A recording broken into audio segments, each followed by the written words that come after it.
Welcome back to another episode. Today we are going to be making a little hunting knife. So this is one of my templates for some of my knives I use, like when I go to shows and things like that. I actually have a custom order for this knife right now. So we're going to be making this knife today, but it's going to be pretty awesome because we're going to be using a new steel that came out recently called Pops ProCut. Whoa! This is sold at Pops Knife Supply. This is the makeup on it. You can go to their website and check it out a lot more. The cool factor about this is that it was made with Dr. Laren Thomas. Now, that being said, I am not sponsored. This is not a sponsored video. I bought this steel because I was excited about it, and I am going to make a video of it. Now, one of the things I want to do with this steel is they gave me a heat treat and hardening recommendation that they've used. I want to see, because in this it says it's a low alloy tool steel, carbon steel. It gives the elements, and it says has a good balance of toughness, wear resistance, and then it's easy to forge, grind and finish and polish. It might also be the easiest steel to heat treat. So you see that? It might also be the easiest steel to heat treat. And you can quench in most oils. So what I'm going to be doing is going about it the way I normally would. I'm going to heat this up. I am going to harden it at their recommended range right here, which is 1450 to 1600, which actually is quite a big range. So I'm going to give it a shot. We're going to be using canola oil. It has a suggested oil on here, so we're just not going to be following the heat treat. So I want to see how awesome the steel is, and then my next question is, how awesome is it when you don't follow their recommendations? So let's get into it. First, we're going to use some blue Dykem to lay it out.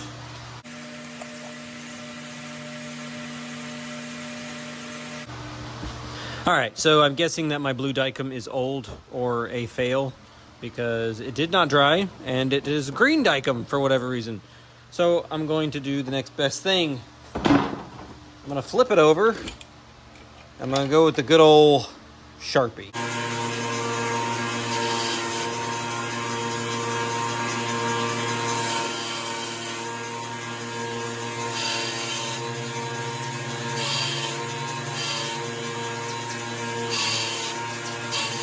I am literally walking around aimlessly trying to find my stand for my camera. Oh, I found it. It's literally right here in front of me the whole time. Look at this. Baby chickens!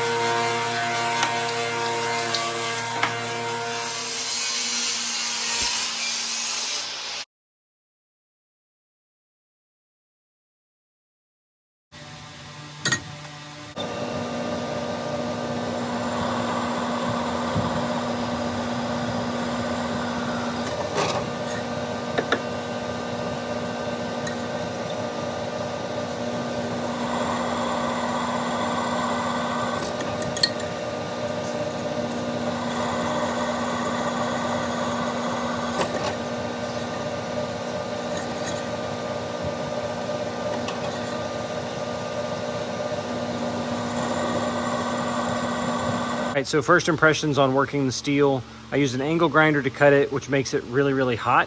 And then I took it straight over to water and I dipped it in there.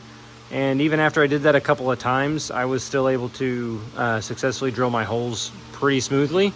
So it's not super sensitive to heat, which is a good thing.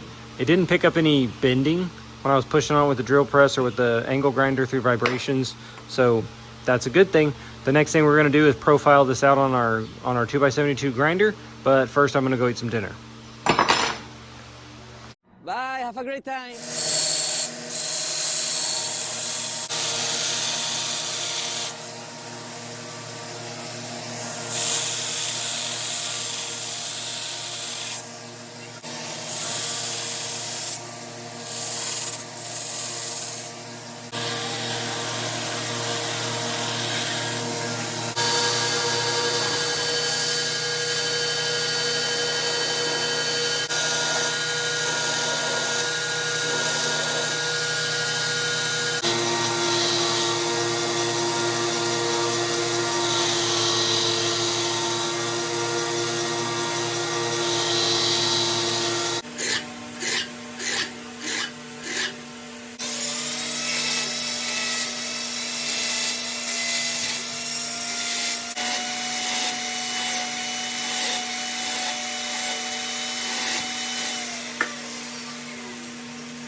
So I've got my knife ready. I've got my forge lit. It's burning, it's ready, it's hot. Remember, I'm not following their heat treat. One of the things I am gonna do is I'm gonna normalize this steel first, and then I'm going to just go at my way that I would heat treat this if I was just following a color chart, not using a laser.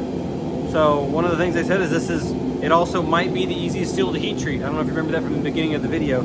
So I want to test that element, and I want to see, okay, what if I don't follow this? What if I'm a new knife maker? What if I'm a beginner? You know, what if I'm a hobbyist and I'm not following the heat treat, but I know how to heat treat, so let's give this a shot. Maybe I forged this and I went straight into the quench afterwards, but that's what we're doing. I'm going against the grain, and I want to believe that this steel is awesome. So what I'm gonna do is I'm gonna heat treat it my way. I'm gonna follow their temperature recommendations, but I'm not gonna follow their steps and processes.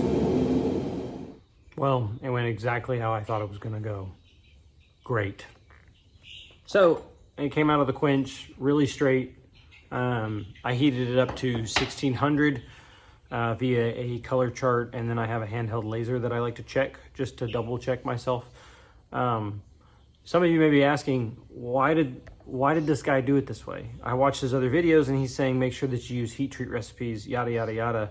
He's completely betrayed us. Well, no, I haven't, because if you remember the way that I started, which was on a budget, and if you know where I'm at, which is still on a budget, not all of us have heat treat kilns and things like that. When it comes to a heat treat kiln, they're pretty expensive, and I just haven't had the chance to save up for them.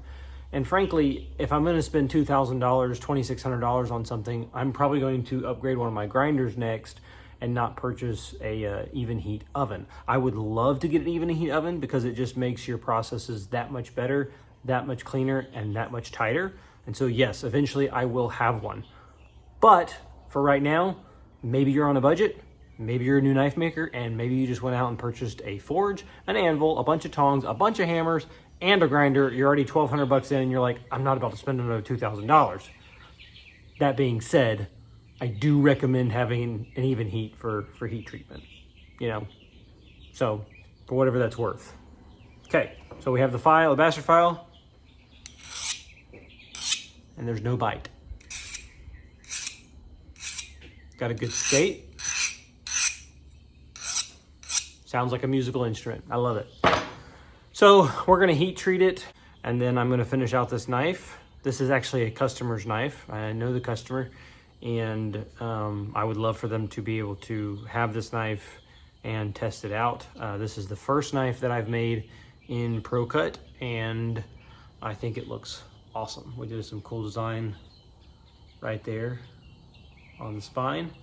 The overall profile of the knife looks like a little mini hunter.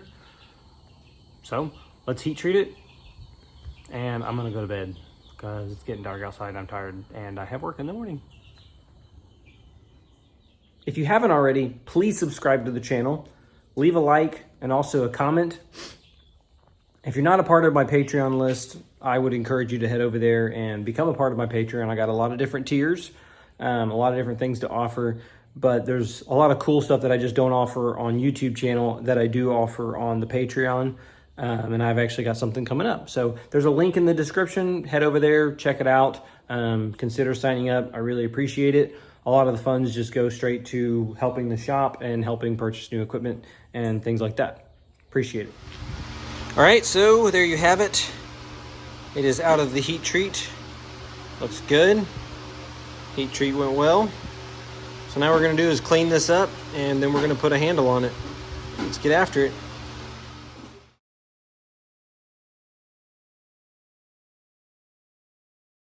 Coarsest one. The next thing I'm going to do is use an oscillating sander. This trick was shown to me by Steel Dog Knives, and I want to give it a shot. So go check him out on Instagram, just Steel Dog Knives, and he gets a great finish on his knife. So I want to try that with this knife and see what happens.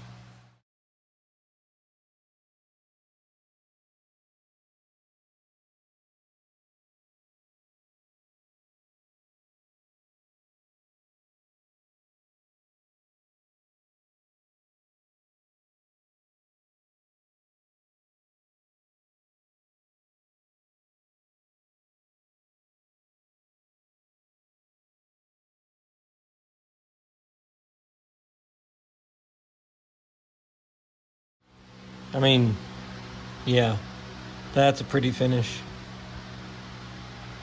So, still gonna buff it and clean it up afterwards, but it's a really smooth finish. Feels really clean. So one of the reasons that I like to do a clean finish on a knife, I don't always do clean finishes, mainly because my style is typically more of a grungy, kind of rustic looking style. But the clean finish and the polished finish, that helps with rust resistance by closing the pores up a lot tighter. And so what this allows is just over time it will rust less than, let's say, one that would be more rough ground. So it just helps a little bit. So the finish on this turned out really pretty. We went from 60 grit, 120 grit, 220, 320, 400, 600, 800, 1000, and then we buffed it. TV show. Blast! So this would be a really good example. Now this is only a double buff. I have 2 more levels of buffness I can go, which makes it even shinier. But for this application, this is going to be an EDC carry knife. Now I don't mind making EDC carry knives high polished like this. The issue is when you put them in a Kydex sheath, it tends to sometimes mar the surface a little bit, just the mirror polish, and so I don't want to do that. So I'm going to stick this into my vibratory tumbler and just give it a good rock polish real quick, and then we'll move on to the handle.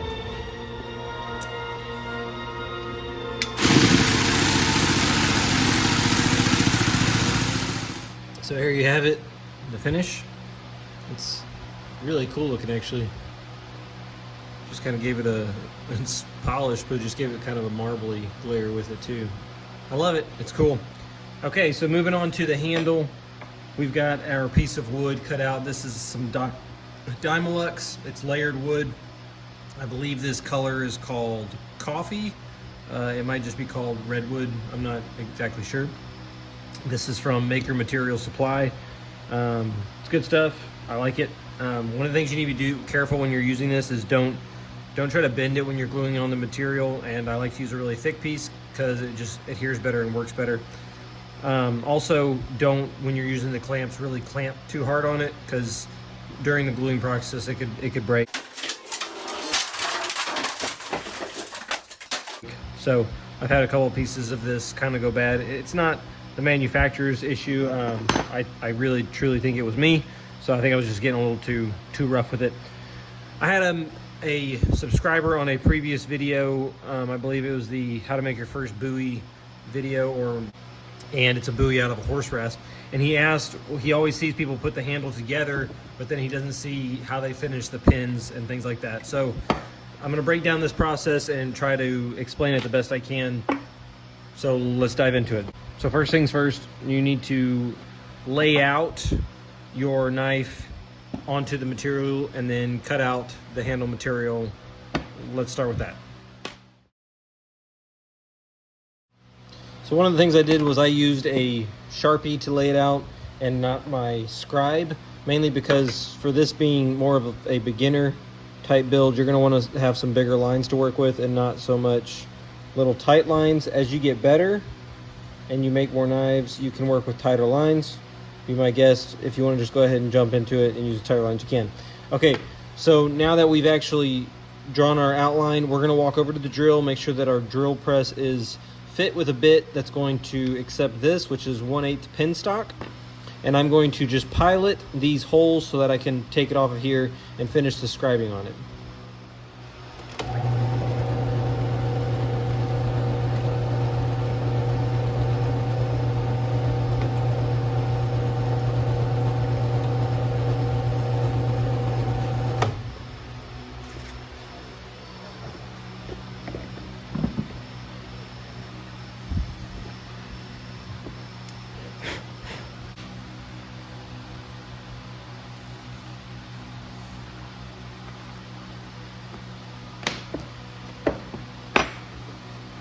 So there you have it. We've got it outlined. We've got the holes marked. We're going to go and cut this out on the bandsaw, and then we're going to do the exact same thing to the other side. Hey, just a quick note, something else I do is I actually write either a letter or a mark in here so I know which side goes with which side of the knife.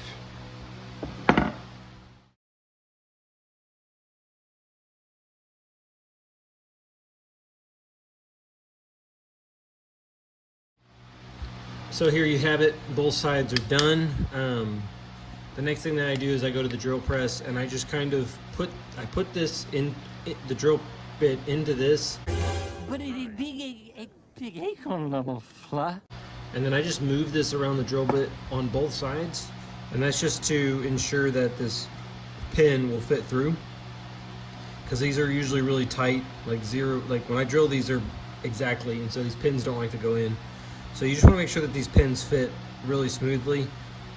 They can fit a little tighter than this, but one of the things you're going to experience is that as you start gluing up, you didn't machine this like a robot, and it's going to get really, really tight on you, and you're going to want to make sure that you have just a hair over.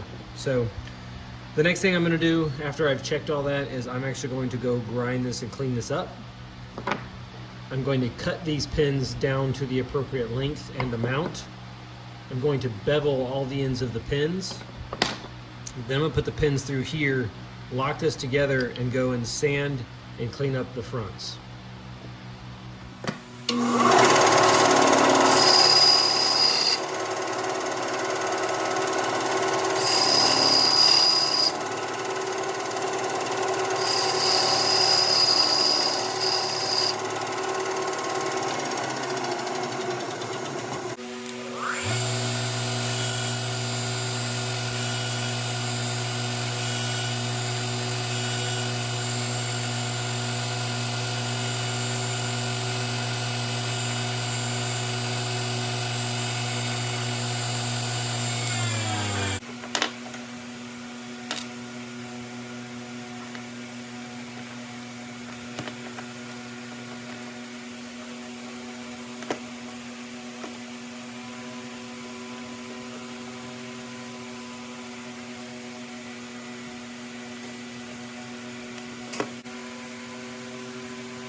So I'm set up to glue. I'm going to go ahead and explain the way that I glue. So what I'm going to do is I'm going to put one side down, not this side because this is the side with the A. So this will probably be the side that goes up, and that we'll do first. Then I'm going to take this pin, and the point side is going to go up. The reason for this is it kind of acts like a hole finder, and it just allows it to find the pinhole when everything's covered in glue and it's hard to see. The flat side is going to go down into the hole. Okay, now this is going to be the same for all of these pins. Now the only important thing that I would add to this is that before you put your pin into here, make sure you get a good swab of glue on it, like that, and then just wiggle it down in there so that glue sits in the pinhole as well as the pin.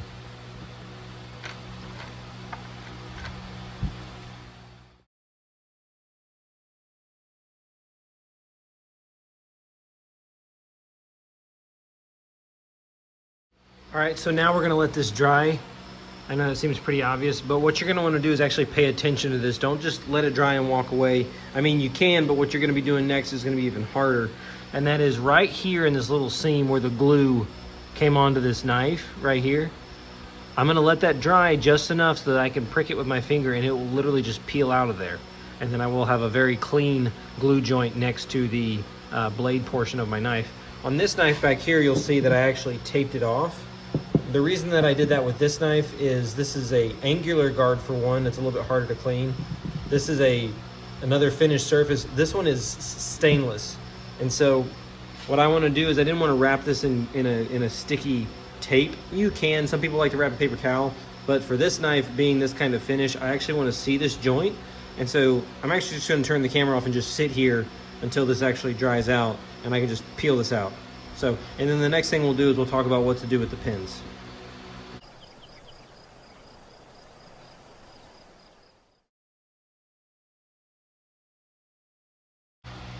All right, so that's cleaned up. We'll buff the rest of this out right here. So now I'm going to show you what's next, and I think this is the question that the guy had, was what to do about these pins. So there's a couple different ways you can do this. I'm going to show you a couple methods. One of them I'll tell you about right now. You can hand saw these off with like a hacksaw. It's probably the least, I would say, invasive and do because of heat. However, it's also probably the most tedious to do. But if you got a sharp hacksaw, it'll work just fine. Just lock it on your vise and cut away. The next way is I've actually used, and I do this when I'm peening them over, or like kind of, yeah, like peening them to create like a domed effect for the pins, is I actually use a pair of nippers. Nippers like from farriers that farriers use to clip the nails, and I'll just cut them off at the desired length or however much I want left. The other way I do it is I use a bandsaw, which is one of the methods I'm going to show you, and an angle grinder, which is the other. So I'm going to go ahead and set up over there. We'll go ahead and cut them, and you can kind of see after that how I go about finishing them.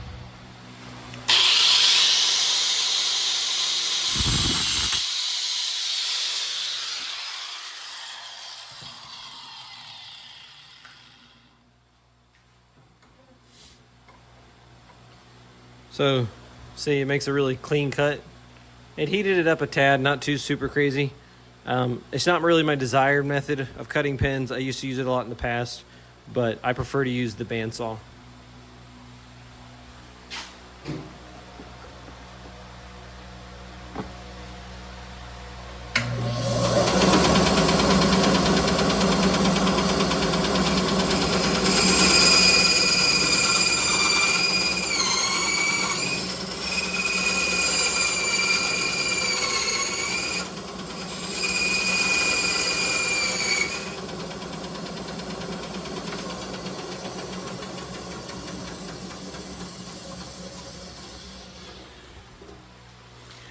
Now the last and final thing that I'm going to do working on this handle is we're going to come over here to the grinder, and I'm going to start with about a 40 grit to just kind of rough sand this out to where I need it to be. And then I'm going to go all the way up to a 600 grit and then buff. And I'm going to be shaping this along the way. One of the things that's important with this as you're sitting here sanding the pins is that as you're sanding this and grinding this, keep it cool. I dip it in a little bit of water. I go back to sanding it and grinding it. Not long, just enough to cool the pins off so that I can keep going.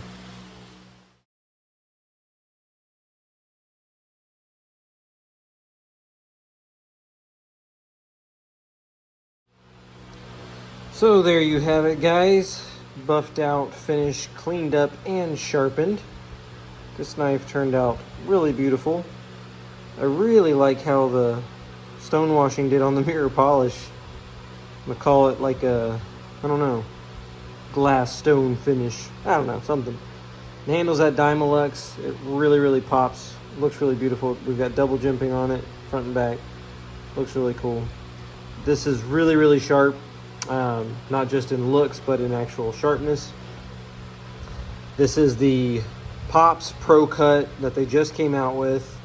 Again, at the beginning of the video, we didn't follow the heat treat. We just kind of did a heat treat that we went with because their paperwork said, and again, I will read it again. It says, it might also be the easiest steel to heat treat. So, yeah. What I ended up doing is they recommend a temper at 450, 475. I ended up going with like 460, so right in between the two. I did heat up to this range, but I didn't do any of the hold or anything like that. I didn't do the normalization the way they had it. I didn't do this. I did oil quench, but I quenched in canola oil.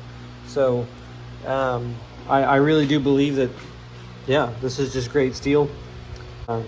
We will see as time goes on and the customer uses this knife how well the steel holds up. I believe it's going to hold up pretty well. It actually was pretty difficult to sharpen. So I had to take a little extra care and extra time to actually sharpen this. But man, it's gorgeous. Just beautiful. So I like it. The workability of Pops ProCut was great. The steel worked really well. and I want to keep using it. I've got a lot more left, so I'm going to keep making a few videos out of it. Be sure to check out the next video. It is literally 12:35 at night, and I'm just now finishing up this knife and this video. So please, as I always ask, subscribe to the channel, like the video, comment what you want to see. I hope I answered some questions in this video from some questions I saw on comments on other videos. And also go to my Patreon and consider supporting me. I really appreciate it. Thank you, and stay sharp.